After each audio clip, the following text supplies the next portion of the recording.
Welcome to Peace, Love, and Pollinators, the podcast that's anything but your typical gardening show.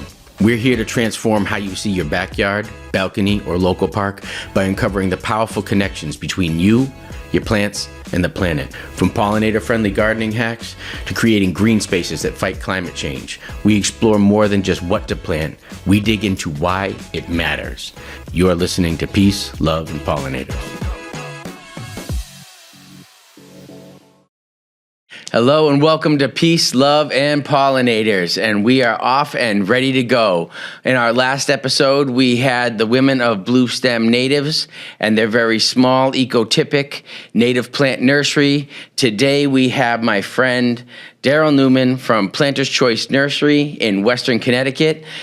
He is going to talk to us about native plants on a large scale and native plants and trying to keep up with the demand in the industry for all of our landscapers, for all the municipalities and conservation commissions out there.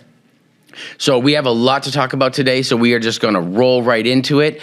But I will say that Planter's Choice, as I said, they're in Western Connecticut.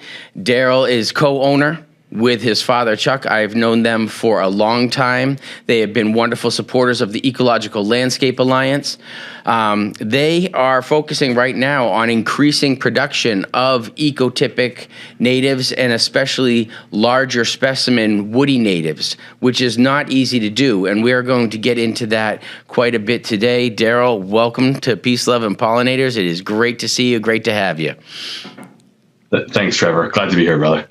So I just did the brief introduction of Planter's Choice. I'm just wondering, can you just give us the background? If nobody has heard of Planter's Choice Nursery, can you just give us the background, a little bit of history on the nursery, where you're coming from, and what it is you do?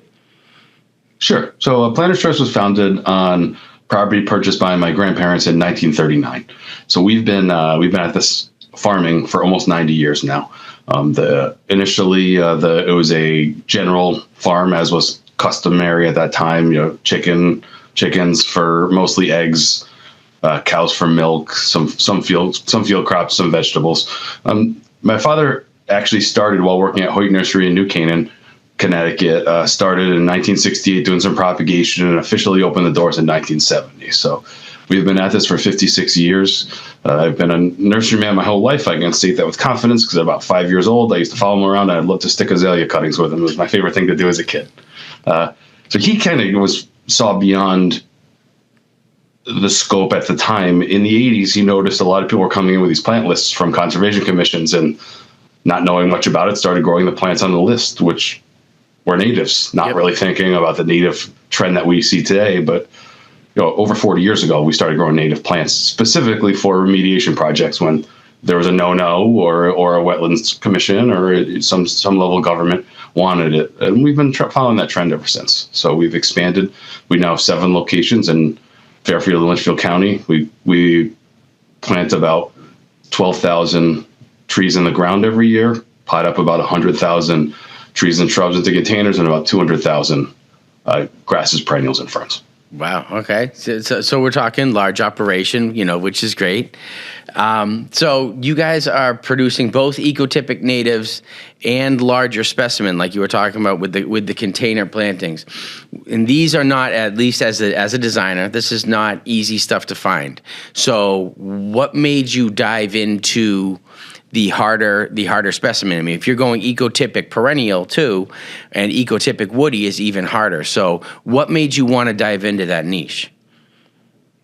Well, niche is a good word for it, at least for now. I'm not so sure it'll stay that way. But because we have our one of the few nurseries around that also do a large amount of in-house propagation, it gave us a great opportunity to start on ecotypes. If you can't do your own propagation, and you can't really find, sometimes you can find seed, but even that, if you don't have germination capacity, that's not going to work.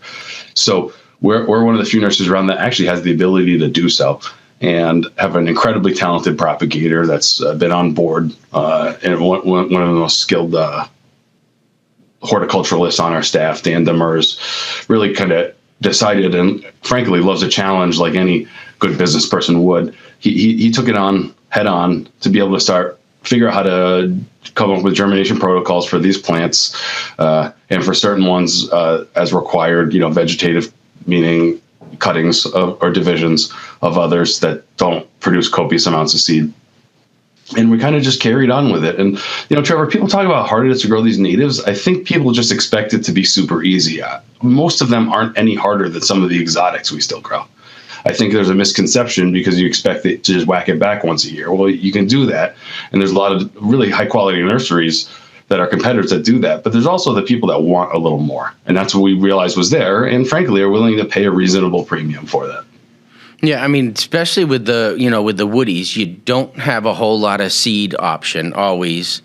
And I have to believe that, woodies, say over like a solidago, if you're talking like a goldenrod, it's going to be a lot harder to propagate. So from the grower's perspective, like what are the biggest challenges in producing these plants at scale when designers and architects especially, but the consumer in general, really wants quality, really wants consistency. And I mean, some native woodies, they don't necessarily grow like you would see your typical, Delaware white, azalea or something, something of the such. Like you don't get that perfect bush form. Some of these guys are a little renegades. So what are the challenges you face in the just the quality of the plant and the consistency of the plant? Because natives also don't necessarily take to growing in pots like most exotics and propagated plants do. That's a good question. And some things just don't make sense growing in larger sizes. My favorite example is Viburnum aceriifolium. If you trim that, it doesn't really break and branch further. There's no reason to grow that in a large container because all it's going to do is colonize on its own. And when you look at what they do in the wild, they send up a runner. It surfaces. You might get a twig, branch or two, but that's about it. And then it's going to send out another runner. That's how that plant in particular works. There's a number of those that, for that reason, aren't necessarily hard to propagate, but really don't make sense growing into a large specimen grade. So it's a little bit of trial and error. We already kind of know that from having grown them in small sizes, trimming them, seeing what they do, how they behave, to be ready for this anyway. So we've been kind of priming for this for years. Yeah. And now just really are wanting to put the finishing touches on it. The other issue with trees in particular, less so shrubs, is sometimes they have to be 40, 50 years old before they go to seed. So we can't really have a seed orchard. It's really easy with a solidago that in a year and a half will produce more seeds than you could dream of ever needing. Is quite easy. Yeah. And as with most herbaceous plants, it's a real issue with not so much shrubs, but particularly trees. You want to start growing hickory and walnut. I don't know that we'd get viable fruit in our lifetime if we started doing it ourselves. So we rely on collectors for that, which presents a number of concerns. First, they have to be doing ethically. Second, they have to positively identify the trees, which, depending on what we're looking at, oaks in particular can be really hard. They readily hybridize in the wild. So I'll be honest, I can't tell the difference between a black and a red oak most of the time in the woods. Mm-hmm. Some of it's really challenging. So there's definitely concerns with supply chain with those just to get started. Not so much once the pipeline's going, it's not a big deal if it takes a long time, as long as we have plants that are constantly growing and getting into market. It's more just to the genetic material, the actual seed to get started each year. Right. No, I mean, yeah, especially like I said, this woody thing, this woody undertaking, that you're doing is tough. And like you said, with Viburnum aceriifolium, I mean, like that is never going to grow, in a uniform, big, full shape like Viburnum dentatum. You're not going to get, that blue muffin look or even a straight species, from that. And that also comes from, I feel, designers and people in the field knowing the habits of these plants, and right. knowing what they're going to look like and understanding, what that is. With people, who want natives, but very few, like I was just saying, really understand, what it is to propagate them, what it is to grow them, which plants have been like your heaviest challenge. Because what I find from getting lists from different designers, architects, and municipalities, like they're really just going down a native list and they're just kind of throwing stuff on there, and then when you say, well, I can't get that, people are like, why? And what you're doing is bringing some of these alternative species, to market. But, which ones have been, the biggest challenge? Is it the viburnum? Is it, or has it just been the seed collection? Some are tough. So a spice bush, for example, flowers so darn early. And I don't know whether it's climate patterns or what the story is, but oftentimes the females never get pollinized. So sometimes it's as simple as that. Like, there's just not seed. I mean, at home, clearly nobody planted them. They're in a swamp. Mm-hmm. Last year there was a decent fruit set, but oftentimes there's not. So some of it is simply, I was wondering if I should go out and pollinate them myself, which would be a fun little project. But realistically, I can't be Johnny Appleseed for every species we want and do that. I mean, I might do it just for fun. Certainly not. But that's not a viable business plan to hand pollinate things. I mean, that's peace, love, and pollinators. We need pollinators. Yes, exactly. So there's definitely some challenges figuring that out. And sometimes we have to grow vegetatively. We have to grow from a cutting, just based on scale and what's available. It's just, seed for a lot of people I know is preferable. But when we do that, we make sure it's from a really diverse pool. So if we could germinate 200 seeds and we have a stock block of 200 plants, I can feel pretty good about taking cuttings and knowing I'm not giving you basically our own version of a nativar that people like to talk about a lot. If we selected one plant and just constantly took cuttings off that one clethra, that one spice bush, that could be an issue. Yeah. As opposed to 200 where, hey, look, yes, these are clones, but you only have one of each clone, essentially would be my argument, unless you have a massive restoration planting, in which case, even if you took several hundred, statistically speaking, you'd only get one, two, maybe three of the same identical plant. No, absolutely. I mean, and these are the realities. And like I said, this is what I want to focus on, really in this conversation is the challenges and realities of what it is, to bring all of this to market, which is what I was just about to ask you. How do you balance that ecological value, that market demand, and, what you're actually able to, produce in a nursery setting? There's the demand, there's ecological value. And like you were just saying, like if you're doing clones or the like, are you limiting that diversity? And you started to touch on, so I'd love for you to expand on like how you really maintain that, because from true native planters and especially the native zealots, but for true native planters, that's what you're looking for. And that's the biggest fear of actually for ecologists of all of us bringing all these native gardens, into the landscape, is that we are going to start really messing with the actual native colonies that are out there in the wild, with their diversity and everything else. So, how do you balance that ecological value, with the propagation of all of these? That's a great question. So when we're growing natives, there's a process. Number one, can we propagate it? There's certain things you'd have to collect mountain laurel seed and sow it out, for example. It won't work from a cutting. So if we want mountain laurel, we don't have a tissue culture lab. And we were actually talking to folks out in Washington State if they would have any interest in us sending genetic material, meaning Calmia, a really large selection. If they wanted to, we don't want a selective variety. We want to just be what nature intended. Yeah. And they said no. And I didn't think it would work. It doesn't fit their business model as propagators, as a tissue culture lab. So we're actually working on, we're going to work on collecting and sowing our own seed. And it's going to be a really long process. I bet you the seed that we collect this say August, September, when it ripens, I don't know that those plants will be ready before 2040. So that sounds painful, but also once you get going, it's not bad. It's part of the process. It's not overly expensive. The seedlings don't take up a lot of room. It's just a matter of actually getting them going in the pipeline. And you could say that's going to take too long, but you know what? If I'm talking to you again about this next year, that means it's 15 years from what we talked about instead of 14. Yeah. So you just sometimes you just have to go and have enough confidence in your process that it's going to work. I mean, look, mountain laurel is the Connecticut state flower. I think it's pretty safe to say for a number of reasons that people are always going to want mountain laurel. We've definitely run into it. We're propagating. We're in a good cycle. And then, we had a really good cycle going to American Beach. Now, Now we stopped producing them because of beech leaf disease. There's not a lot of reason to. If you're naturalizing, there's not a good solution to beech leaf disease. There's fluopyram that sprays out there, but my goodness, even if you did want to spray a prize beech, you can't just run through the woods and do it. So things definitely get gummed up in the works, but that's the general idea. And we only have so much space, so we try to pick out the critical ones, and then we buy seedlings from as close as possible when we can't produce them ourselves for whatever reason.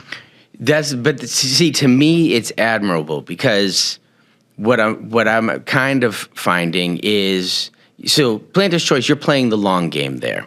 You're doing the right thing for the right reasons, and you're playing the long game, and you may or may not have a crop that fails, or things may or may not take, but, you're looking, like those 20 plus, years out, for a crop, knowing that it's kind of the, it's the right thing to do. Like you said, it doesn't take up a lot of space, but that's 40 years of attention that somebody needs to give that plant, which I feel people don't fully understand when it comes to nurseries, how much, essentially love and attention that, that you give to these plants, to bring them, to the customer. So, I mean, it's huge. And I find a lot of, I'm a huge perennial designer. So I love that so many people are focused, on those perennials. But that's why, all the nativars and all the cloning and the cutting and everything else, some of the stuff that you're not doing, I know you said you do some of that, but, the stuff not from seed, that's quick. That's quick turnaround.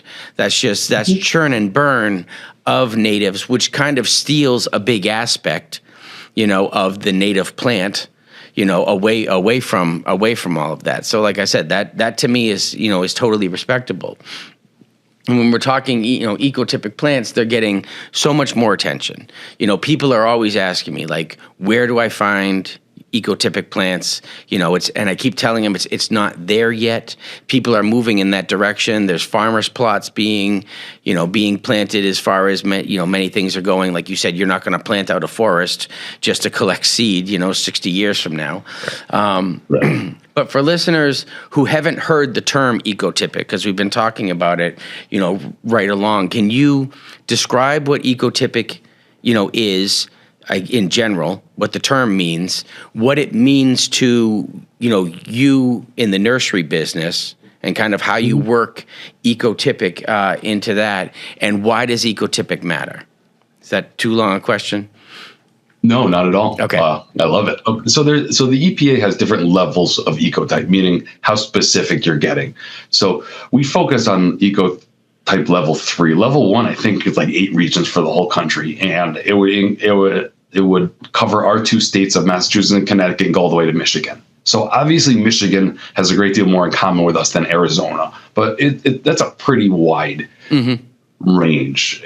I'm sure I don't know enough about Michigan natives, but I suspect there's a lot of similarity in native species between New England and Michigan. But again, that's a little much. 2 gets a little more specific. 3 is when you start to get into areas that make sense, like Ecoregion 59, which is where you do most of your work. It's about half of Massachusetts, most of Connecticut, all of Rhode Island, runs up the shoreline of Maine, up into the Hudson Valley, and into New York City. So that's kind of a general region.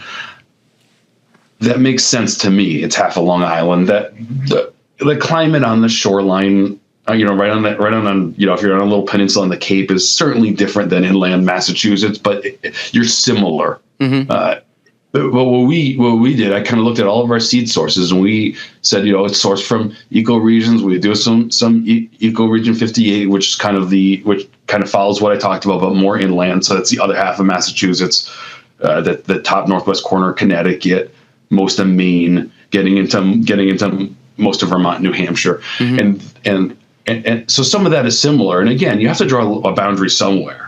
Right. But this isn't as it's not like your zip code where, like, look, if you move 1 mile south in Massachusetts, you might wind up in Connecticut and vice versa.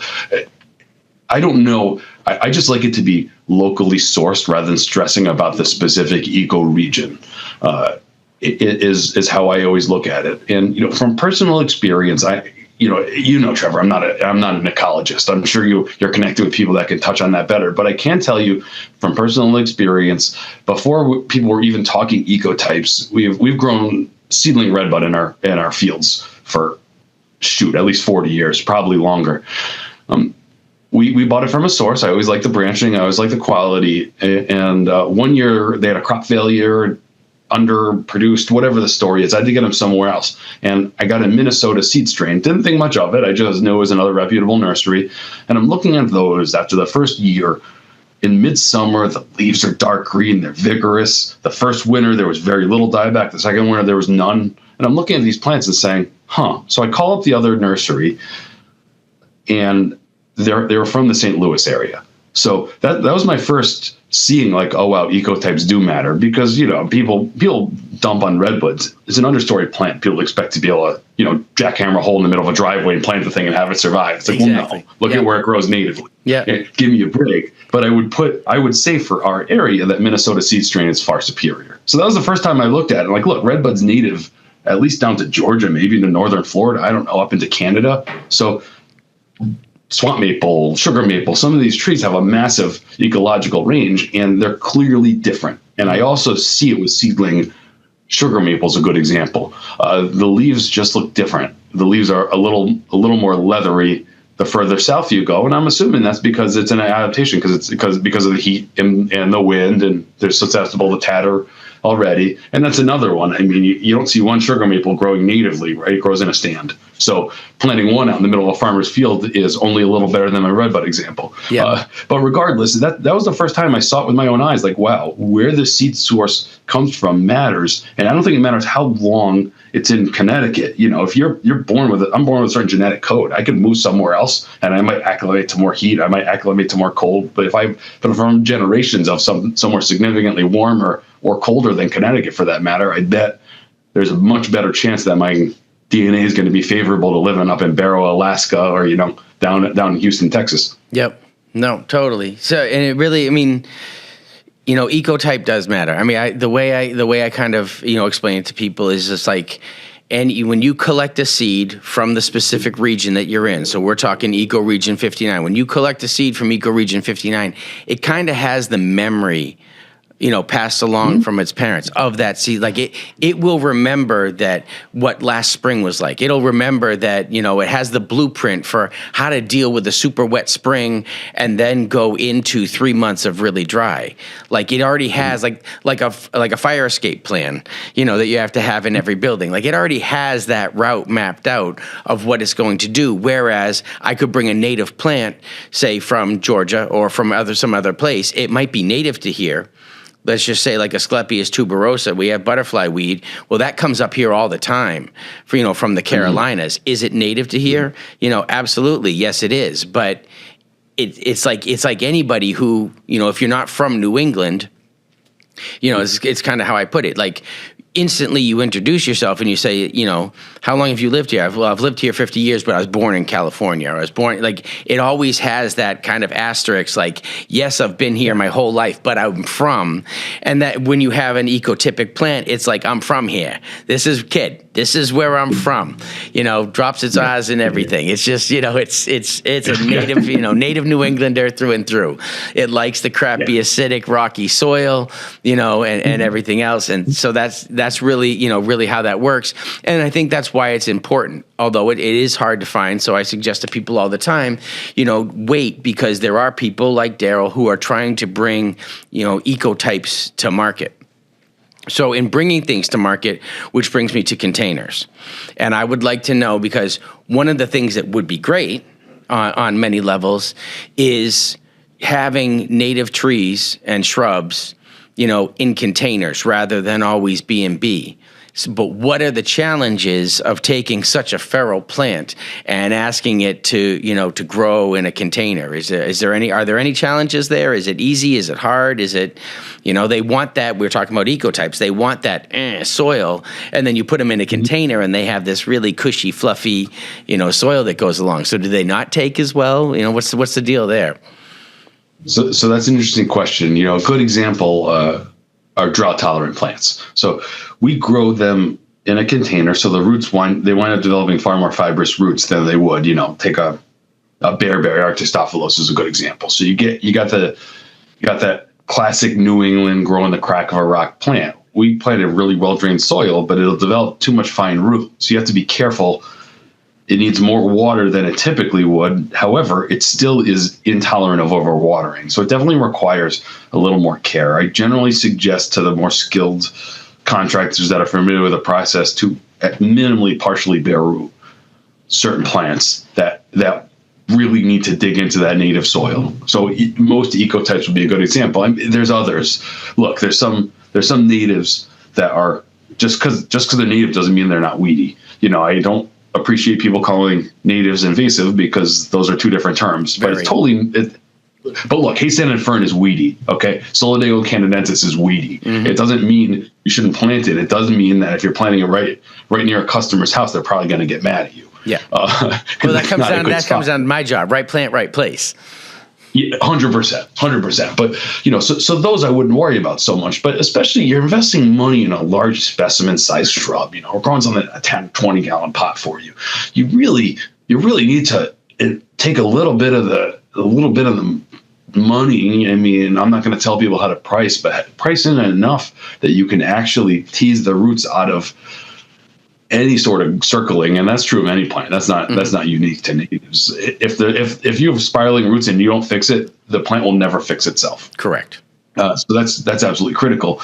But generally speaking, Trevor, most of these plants, if you get your mix right, aren't so hard to grow in containers. The biggest mistake you can make is over fertilizing. I find that you're tempted, you want to push growth because it's rooted, but the top is small. A great example, broadleaf evergreens. You're growing Ilex glabra. If you pot up, an Ilex glabra from a smaller container into a 3, a 7, a 10, it doesn't matter what size. Generally speaking, it's going to have good root and a really small top. And you're going to be sitting around. It'll be full. Our Ilex glabra, like the cultivars that we do, like a gem box and straight species, right now are rooted in their respective size containers, and they're really not going to be truly saleable until July after they push growth. So I'm staring at the things, and even though I know better, I still say maybe I should dump a little extra fertilizer on there. It's not going to make them grow sooner. No. And it's just going to create this rank growth that is prone to disease, and we're probably going to have to trim off anyway, even if there was no disease issue. And then, look, any input that's unnecessary is not only expensive, there's a potential detriment to the environment around it. So more fertilizer with most natives is not the answer. It's just a matter of being patient and knowing, like, look at how slow it grows out in the wild. If you can get it to grow even marginally faster, you're doing better than Mother Nature in some regard, and that's something to pat yourself on the back on. No, absolutely. But it's something that, again, this is why part of the reason for the entire podcast is to help kind of shift the paradigm and shift people's views, because, it's a whole lot easier, to take, a Weigelia or many of these kind of manufactured plants, push them right along, you can get them up and you can get them there, a whole lot quicker. But that's not, especially when we're talking natives. It's not right with the Weigelia either. But that's not when we're talking natives really how to go. And that's where I tell people, I'm like, with fertilizer is really like a straight steroid. It's all for the plant. You're beefing up the plant. Anybody who's on steroids might look amazing. However, they're not healthy.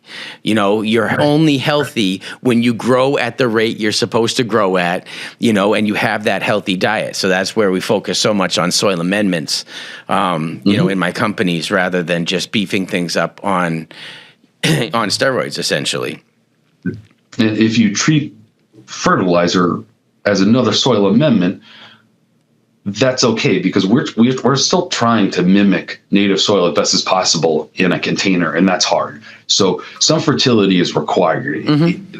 You can't put in the volume of compost to give the fertility you want, because it'll hold too much water, and then you're going to have major root rot problems. And there are some wonderful OMRI-listed fungicides that we use in a lot of applications. Cease being the first one that comes to mind, but I don't believe you should ever spray your way out of a problem if there's a better solution. I don't care if it's organic or not. It is a pesticide. It is labeled. It is dangerous. People that think that OMRI-listed pesticides are the answer are still wrong. Yes. The answer is avoiding spraying pesticides, period, is the correct answer. It's still a side. So, it's still, I mean, you're killing something. And there's very few ways to have a real targeted killing of something, right? You get sick if taking antibiotics, but don't tell me it's only going after the strep throat you have. You know, of course it's going after other things too. Is there a better option? Well, no. Obviously, you have to treat it if you have it. But so with all that, but managing the fertility, if you're fertilizing and then whaling off a bunch of growth, not trimming to stimulate better branching, thinning out, that's all part of the process. But if you're cutting off 2/3 of what's growing, odds are you're over fertilizing. And that's just, again, going back to what I said, that's crazy. 100%. So since you since you touched on it, I would love to know, because I get asked these questions all the time. You know, when it comes to anything herbicide, pesticide, you know, when we're talking native plants, because, you know, we've all been trained, you know, to say no to neonics and to do our due diligence. You know, when it comes to, am I putting basically a pollinator trap out there? You know, I mean, if you don't look into, or if you don't know anything about it, you're going to plant this wonderful pollinator garden, attract all these pollinators, and they're just going to die. I mean, it's pretty horrific and pretty morbid if you think about it. However, when your entire livelihood is about bringing successful plants to market, how does one do that responsibly? Because it's real easy for a customer, you know, whether they be a designer like myself or a homeowner, to be like, you know, no sides ever, this, you know, this, that, and the other thing. But when you're talking scale, when you're talking thousands of plants, which is very different from a very small scale nursery, which can really dial in and maybe be pesticide and herbicide free, in which case I totally respect that. However, when you're talking scale and when you're talking to accomplish what you're accomplishing, what is your IPM? What is your approach to maintaining a business, but also respect for the plant and respect for the ecosystem? It's a great question, and I deliberately brought this up because, number one, the most responsible thing to do is be transparent. So whatever you're doing, and if you're not happy with it, you could say you're in transition. Look, I'm trying to do better. You know, nobody's perfect. We unfortunately make mistakes. Some of them are very costly, but just being honest is first and foremost. It's the most important thing. So if you're spraying, you know, if you have to use the dreaded neonics, tell people, be honest. You know, I'm not telling anyone how they should run their nursery, but just be honest. Don't duck it. And also, don't try to explain to someone who doesn't want to hear it why pesticides aren't harmful, because, like I said, they have a label and they can't be. So a better approach is finding the most minimal impact. We have to do prophylactic, meaning preventative sprays. It's really not an option to avoid it at our scale. So people saying like, oh, people should understand that, you know, native insects are going to feed on the foliage, and some people get it and some people don't. So, you know, but using oils, using very, very short residual contact only insecticides when necessary is the safest approach, and nothing when it's flowering. And, you know, and there's a lot of rather dangerous contact only insecticides, but a systemic presents its own problems. You know, I don't know the exact residuals, but most neonicotinoids last for a long time. Some don't. Some are quick in, quick out. And I'm not going to get too much into chemistries because that's not really my background. But the trick is find the most minimally disturbing item you have and do your preventative sprays as minimally as possible, and also manage your weeds. One of the biggest things is weeds are the biggest vector of insect and disease, and weeds can cause more problems than anything else just by simply competing with plants for nutrients, for water, for sunlight, whatever have you. So if you manage your weeds, there's a whole lot of vectors of disease and, you know, disease that won't show up, and the insects don't have any cover. So sometimes the easiest thing to do is just keeping your nursery clean. And also, you know, the cleaner the nursery gets, the more everyone takes pride in it and wants to keep it that way. If it looks like a pigsty, people won't mind about leaving it like a pigsty. Yep.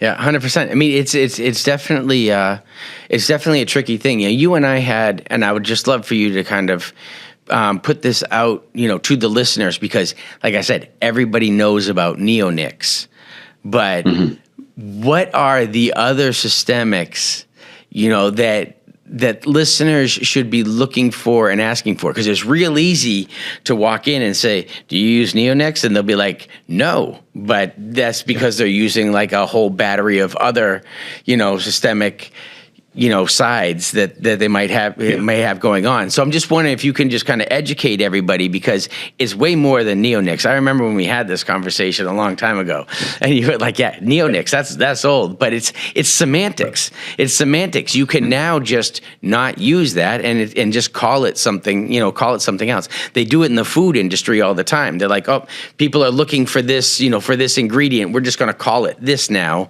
And now that, you know, now it's not listed on the label anymore. So what are some of the ones that maybe people should be cautious of, if you don't mind me, you know, because like I said, I love your honesty with things. So what are ones that people should look for, be cautious of, and maybe what are some of the questions? Because I really want to hang on this topic for a second. What are some of the questions that people should ask their nurseries when they're trying to source native plants to the best of their ability with what's out there now? Yeah.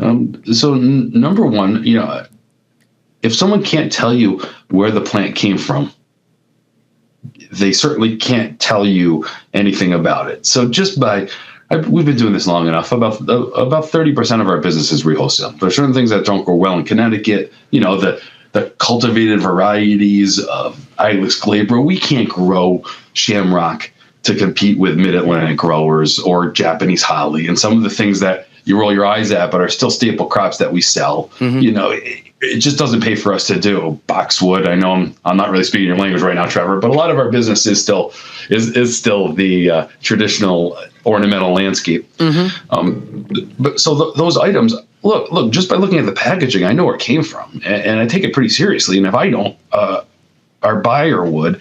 And I feel like there aren't a whole lot of questions that someone at Planter's Choice can't answer. So number one, if you're going to a place and nobody seems to know exactly what, well, you could be talking to the wrong person, but there should be somebody there that knows where it came from and then could talk somewhat about their practices. So just ask the question, you know, and if it seems like you're nagging, well, I mean, also keep in mind, these are busy people. So if you're asking the question about one spice bush, let's be honest, a busy nursery might not give you the time of day, but if you have a large order and you want a little more information, somebody should be forthright when you're willing to spend some money, because we all get it.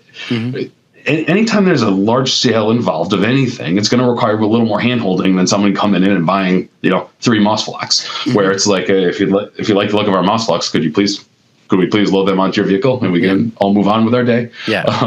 But you know, realistically, just asking the question, and if they're not sure, wherever they bought it from will probably be transparent. But to get back to the chemistries, you know, again, I don't want to get too much into this because it's not my area of expertise, but I found synthetic pyrethroids, so that's the bifenthrins of the world, still have a purpose. You know, but they knock down a lot of insects. So we actually found we were using them. I didn't realize, and I probably should have looked into it, honestly, but 5 or 6 years ago, we were using a fair amount of them, and we had a massive spider mite outbreak. And I'm still convinced it's because we were using these pyrethroids that were knocking down beneficial populations that you know, the parasitic mites in particular, that I'm going to go ahead and assume left the door wide open for the mites to come in. And boy, was that a reminder when a number of our trees, mostly things in the witch hazel family, were just spotted up in our fields for the whole year. So they came out earlier than expected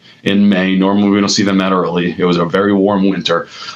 And once the stipling happens, look, once they're damaged to a leaf, that doesn't go away. If you've necrotic, you use that tissue on a leaf, it's there forever. You know, maybe more leaves will grow, but it's not going to heal. That's like a scar, you know, you do something silly. I got a couple lovely scars on my face from poor decisions. They're with me for life. They're not going anywhere. So we realized that really quickly that wasn't the answer. But more than anything, just simply asking rather than getting into it, because you want to be reasonable, just ask if any synthetic insecticides have been used.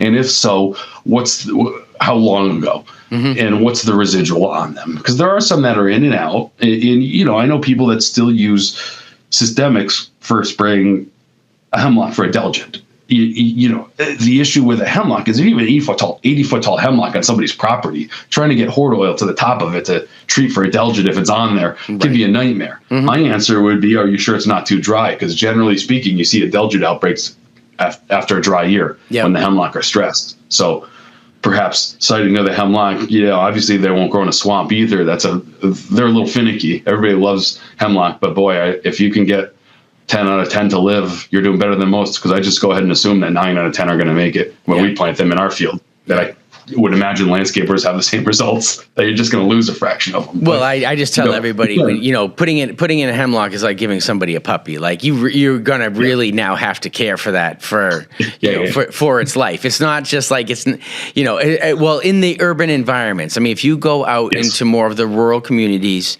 hemlock, adulgent, it's not out there. But in the city and in the immediate suburbs, like, it's just right plant, right place. Like, you're just setting it up for failure, or you're saying to your client, well, if you really want this, then just know that you're going to have to now take care of it for its life. It's not going to be able to be let alone, because adulgent will move in, especially with the climate stress that we've been facing.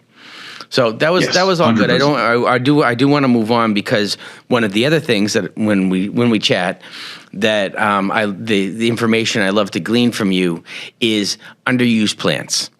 So I would love for you to kind of share some of the underused or little known trees and shrubs that people should be working into, designers should be working into their plant palette, and, maybe homeowners should be kind of on the lookout for, because you don't want your landscape to look like everybody else's. And, red buds are everywhere. I love me a red bud, don't get me wrong, but I'm just saying, like, for somebody who wants to be a little different, what are some of those underused that you wish would get out there a little bit more? Okay, I'm going to cheat a bit, and I'm going to talk about a southeast native, not truly native to New England, but Aesculus pavia, or red buckeye, if it's trimmed and treated correctly, is a magnificent small tree, big shrub, depending on how you want to train it. That has this nice bold texture that's really easy to play off of, and then you could get into your other natives. Given when it flowers in the middle of spring, you can follow up with clethra, and followed by oak leaf hydrangea, and then you could pair it with nyssa for a really nice punch of fall color. I think in terms of adaptable natives that aren't used enough, I think I have a picture. If I can find it, I'll send it to you. My in-laws live in Morristown, New Jersey, and I went to go, being a good Jewish boy, I went to go pick up my bagels on a Sunday morning for the whole crew. And I'm looking at this Australia. The gator bag that was on it was ripped off, hadn't been filled in some time. Which the issue with a gator bag is, it's a good idea, but because it's plastic and permeable, you have to constantly fill that thing up. I don't know how that tree was alive, because it was a really dry season, and it was November, and it wasn't happy, but it wasn't dead. And I still have no understanding. There was no mulch on it. It was just bare soil and a 4-foot square tree pit. And it gave me a newfound respect for that tree that I always knew was tough, but that was a special level of durability. I also like that plant because some people feel an incessant need to trim everything into a ball or a square. It takes trimming incredibly well. So that's also a great candidate for under power lines, because, look, I don't care where you are, the utility companies are going to butcher trees under power lines. It's unfortunate. They have a job to do. I respect what they're doing. But certainly something that can take that kind of stress is a wonderful thing. I think American hornbeam is underrated. We're actually starting to grow it in containers. We can't quite put a finger on what we were doing wrong when we grew it in our fields, but every year they would want to defoliate in June, late June, early July, right after they were done pushing growth. And the next season they'd be totally fine, but I just can't have half-leafed out trees in a sales yard. It's not a good look for us. But not quite as resilient as some others, but in the right place. It really has stature. I love the bark. I really love the look of it. And in terms of perennials, there's certain Pachysandra procumbens, if you don't treat it like that Japanese Pachysandra that I just assume never see again, it's a really nice ground cover for the right spot and fills in super nicely. It's a nice partial shade ground cover. Claudia West started talking about green mulch some time ago. I really love that concept of, you don't have to mulch something forever. Is mulch a great tool for establishment? Sure. But if you're continuing to mulch the same beds forever and ever, boy, wouldn't it be nice if there was a ground cover there instead? Yeah. Do you grow that? Because it's not always easy to find. No, it's not. And it's not particularly difficult to grow. I'm not sure why that is. The last thing, there's some really underrated grasses. I think Sporobolus is way up on my list. It's very tough. It's got a good look to it, and I found native grasses in terms of overwintering are a non-issue. Not only is there not a lot of ecological benefit to Pennisetum and Miscanthus, they generally, the middles will die out on those in a few years. But I found a bigger grass to compete with Miscanthus, a Sorghastrum, a Panicum. I mean, those things year after year. I mean, everybody says you got to divide your grasses. I don't know when you have to divide Panicum virginum. I'm still waiting. Just kind of just stays there. And will it flop? Sure. But if you're planting a big sweet boom, it doesn't really matter if it flops. It's part of the charm. You can't plant one of them on its own without taking care of it, but a large mass is really nice. And my absolute favorite grass is still little blue stem. Yep. Just on its own. You can plant one of those things and it'll, I've seen plow snow get dumped on it, and after the snow gets cleared off, it perks up again, and that's just wild that a grass can do that. No, it's a gorgeous plant. It's extremely resilient.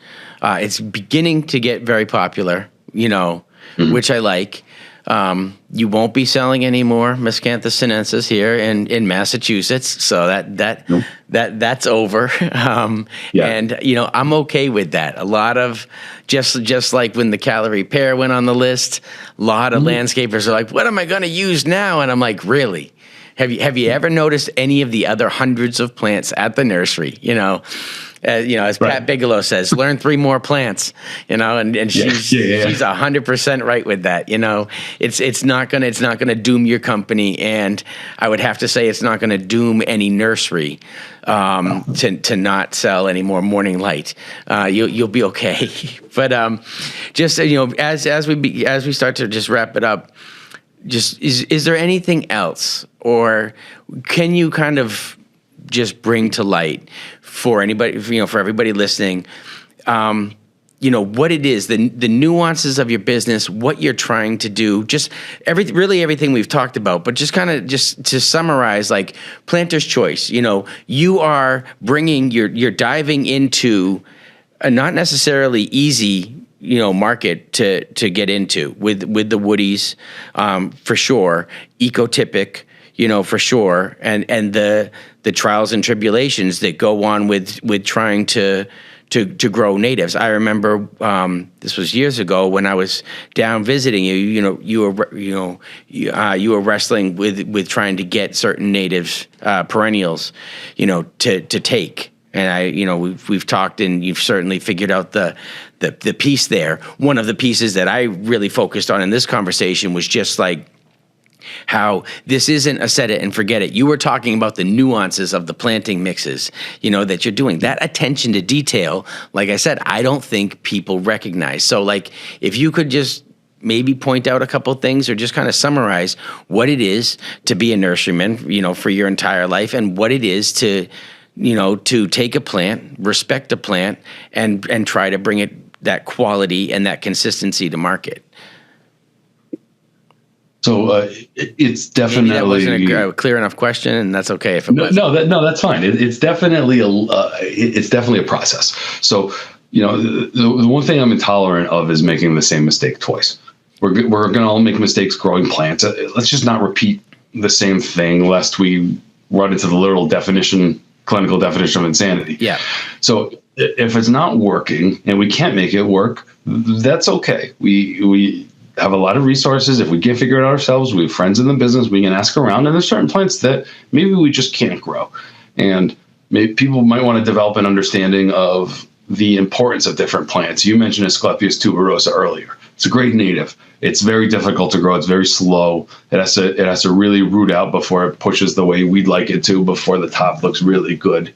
And seed germination is fine, but trying to get those seedlings all the way up to finished is difficult. So just understand that when we offer a substitution, it's not always for the reason that people think. We're not just trying to dump inventory. It's certain plants are really hard to grow, and we have a seasoned staff that knows how to substitute, and then we're not unique in that regard. If you need it for a reason, maybe it requires a little bit of back and forth. But look, I love Asclepius, but the amount of the common milkweed that I have in my yard and I see jumping up everywhere, I don't know that there's not plenty of that, as long as people leave it the heck alone.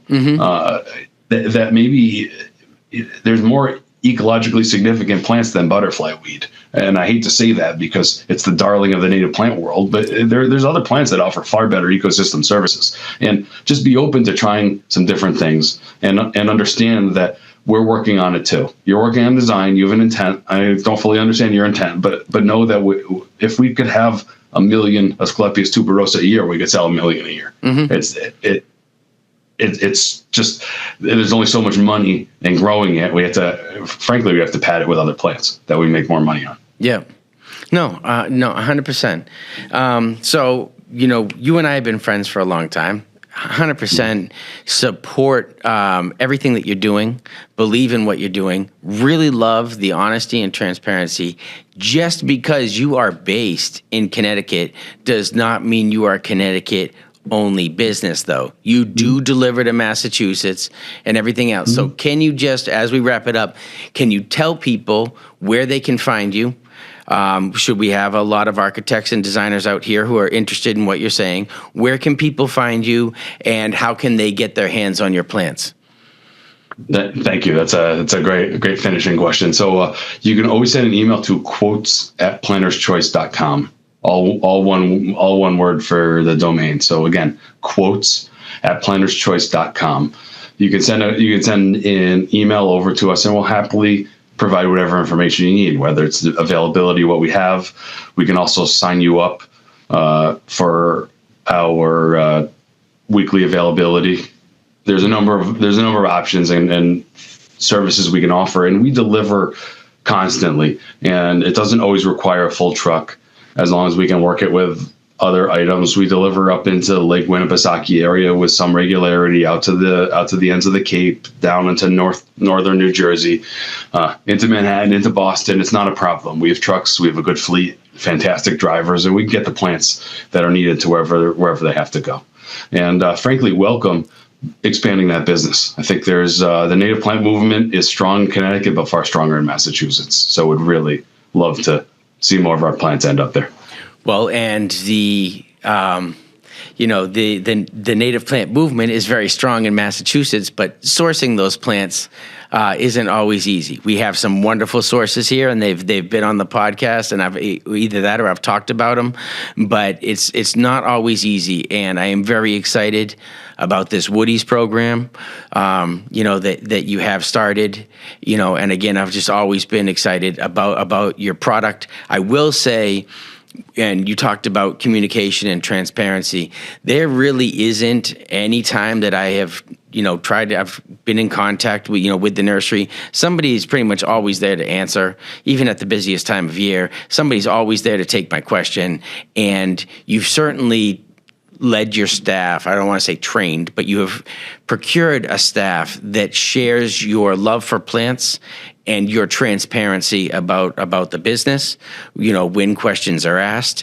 And I've always had the feeling that they are, with all the thousands of plants and customers that you have, I've always felt like my project was important. So for that, I thank you. And I want you to tell everybody on staff that, as spring hits, remind them that they're awesome. Peace, Love, and Pollinators says so. Daryl Newman of Planter's Choice, thank you so very much. I very much appreciate you. It's been a pleasure talking to you. Everybody, that wraps it up for this episode of Peace, Love, and Pollinators. We will catch you next time. Peace, love, pollinators. Talk to you later.